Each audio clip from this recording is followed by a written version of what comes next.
Hello അസ്സാം വലൈക്കും. അപ്പോൾ ഇന്നത്തെ റെസിപ്പി എന്ന് പറയുന്നത് ചിക്കൻ വെച്ച് ചെയ്യുന്ന അധികം ഗ്രേവിയൊന്നും ഇല്ലാത്ത ഒരു കറീൻ്റെ റെസിപ്പിയാണ്. അപ്പോൾ ആദ്യം തന്നെ പാത്രം വെച്ച് അതിലേക്ക് ആവശ്യമുള്ള വെളിച്ചെണ്ണ ഒഴിച്ചതിന് ശേഷം കറിവേപ്പിലയും തേങ്ങാക്കൊത്തോട്ട് ഒന്ന് മൂപ്പിച്ചെടുക്കുന്നുണ്ട്. ഇതൊന്ന് വെന്ത് കഴിയുമ്പോൾ തന്നെ അതിലേക്ക് ഇഞ്ചി വെളുത്തുള്ളി നീളത്തിലരിഞ്ഞത് ചേർക്കാം, ചതച്ചിട്ടോ ചേർക്കാവുന്നതാണ്. പിന്നെ അതിലേക്ക് 4 സവാള ചേർത്ത് കൊടുത്തിട്ടുണ്ട്. അപ്പോൾ ഇത് 4 സവാളക്ക് ഞാൻ ഒരു തക്കാളി മാത്രമാണ് എടുത്തിട്ടുള്ളത്. അപ്പോൾ വാടുന്ന ടൈമിൽ തന്നെ അതിലേക്ക് ആവശ്യത്തിന് ഉപ്പും കൂടെ ചേർത്ത് കൊടുക്കാം.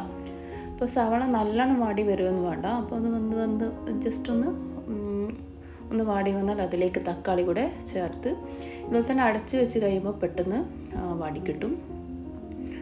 ജസ്റ്റ് ഒന്ന് മിക്സ് ആക്കിയതിന് ശേഷം അതിലേക്ക് 1/2 കിലോ ചിക്കൻ എടുത്തിട്ടുണ്ട്.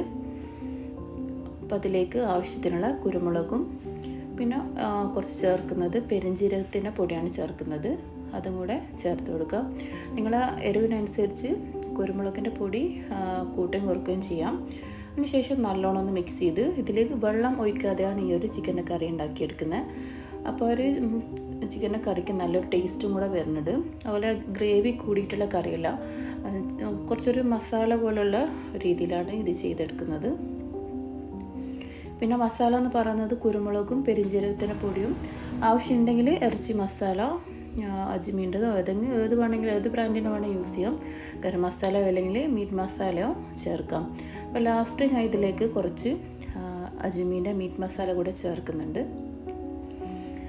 മീറ്റ് മസാല ഇല്ലെങ്കിൽ നിങ്ങൾക്ക് ഗരം മസാല കൂടെ ചേർക്കുക തന്നെ. അപ്പോൾ അതിന് ശേഷം നല്ലോണം അടച്ചു വെച്ച് ഈ രീതിയിലൊന്ന് ചെയ്തെടുക്കാം.